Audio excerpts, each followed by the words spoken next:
Good morning বন্ধুরা। এখন তো শীতকালে বাজারে খুবই মেথি শাক পাওয়া যাচ্ছে, তাই আজকে মেথি শাকের একটা অন্যরকম একটা রেসিপি তৈরি করব।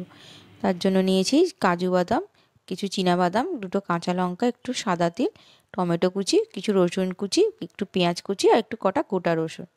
চলুন মেথি শাকগুলো বেছে একটুখানি রাফলি আমি চপ করে নিয়েছি। খুব বেশি মিহি করে কাটার দরকার নেই। আর এদিকে যে আমি একটুখানি কাজু বাদাম, চীনা বাদাম, কাঁচা লঙ্কা, তিলটা নিয়েছিলাম, সাদা তিল, সেটার আমি একটা পেস্ট তৈরি করে নিচ্ছি মিক্সিং জারে দিয়ে। একটু জল দিয়ে নিচ্ছি, খুবই অল্প একটু জল দিয়েছি। এই যে দেখুন পেস্টটা তৈরি হয়ে গেছে। এবারে আমি একটু কড়াইতে তেল দিয়ে নিচ্ছি।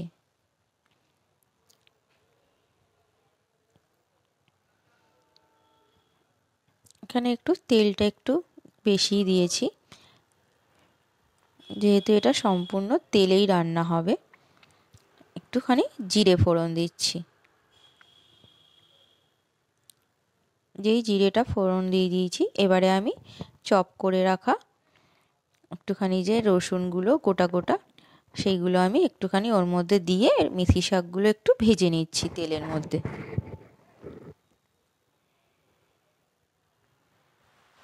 একটু দিচ্ছি হলুদ আর একটু নুন দেব,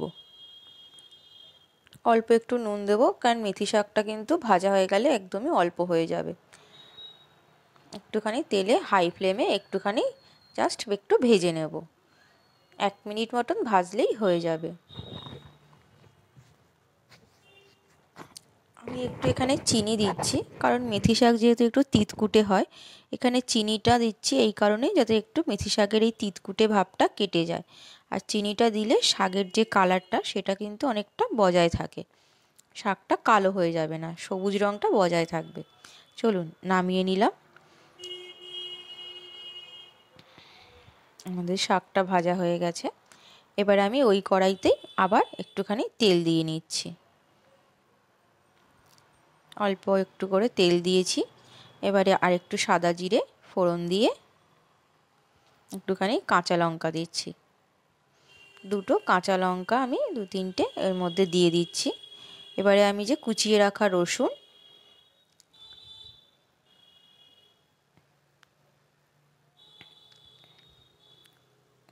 আর একটু ভেজে নিচ্ছি। এটা যেহেতু পুরোটাই রসুন দিয়ে তৈরি হবে রেসিপিটা, ওইখানে রসুনটার পরিমাণটা অনেকটাই বেশি।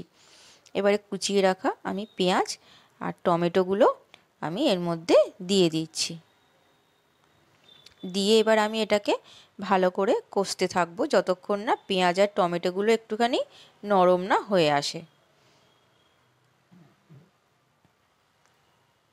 আমি 10-12টা মতন রসুন কুচিয়ে নিয়েছি, আর 10-12টা মতন রসুন আমি মেথি শাকে তখন দিয়েছিলাম ভাজা। একটু নুন দিলাম যাতে একটু টমেটোগুলো তাড়াতাড়ি মজে যায়। নুন দেওয়ার পর দেখতে পাচ্ছেন টমেটোগুলো খুব তাড়াতাড়ি গলে গেছে।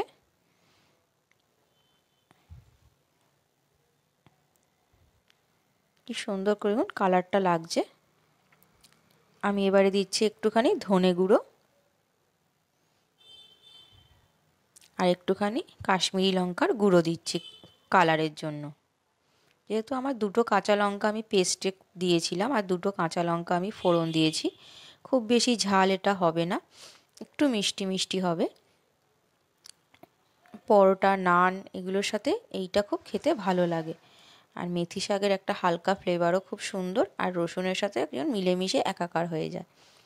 আমি যে তখন ওই চিনে বাদাম, কাজু বাদাম আর সাদা তিলটা যে পেস্টটা তৈরি করে রেখেছিলাম সেটা এবার এর মধ্যে দিয়ে দিচ্ছি।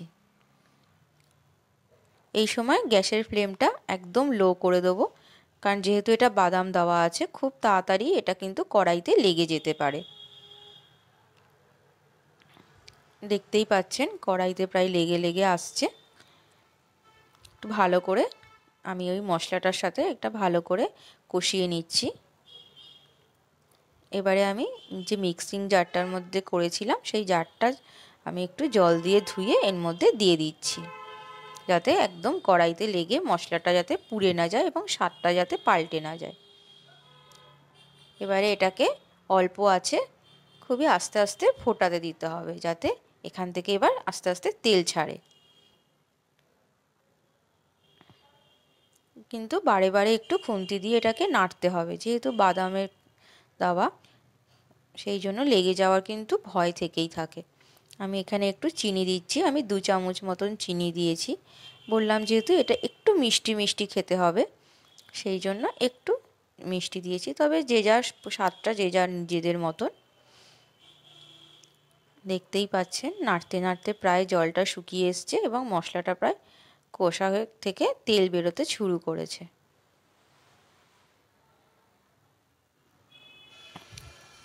এখানে আমি এবার একটু দিচ্ছি 1/2 চামচ গরম মশলা।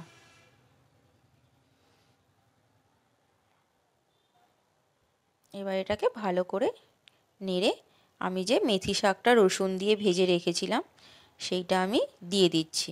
দিয়ে ভালো করে এর সাথে একটুখানি কষিয়ে নেব।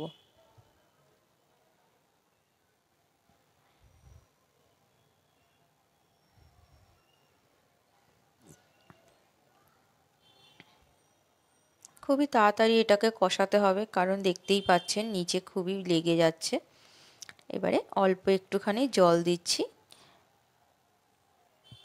এটা পুরো গ্রেভি গ্রেভি খেতে হবে, এখানে কোনো ঝোল থাকবে না, সমস্তটাই পুরো গ্রেভি থাকবে। দেখুন কষানোর পর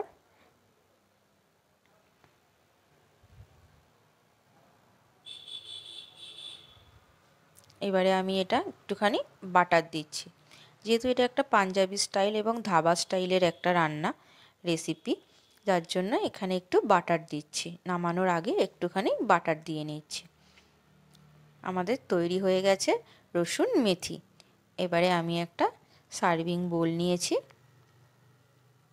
আমি এর মধ্যে এবার এটাকে সার্ভ করছি। গরম গরম পরোটা, নান খুবই ভাল লাগে এগুলো এর সাথে খেতে। আমি এটার সাথে নান দিয়েই খেয়েছিলাম, তন্দুরি রুটি দিয়েও খুব ভাল লাগে, তন্দুরি রুটি দিয়ে খেয়েছি।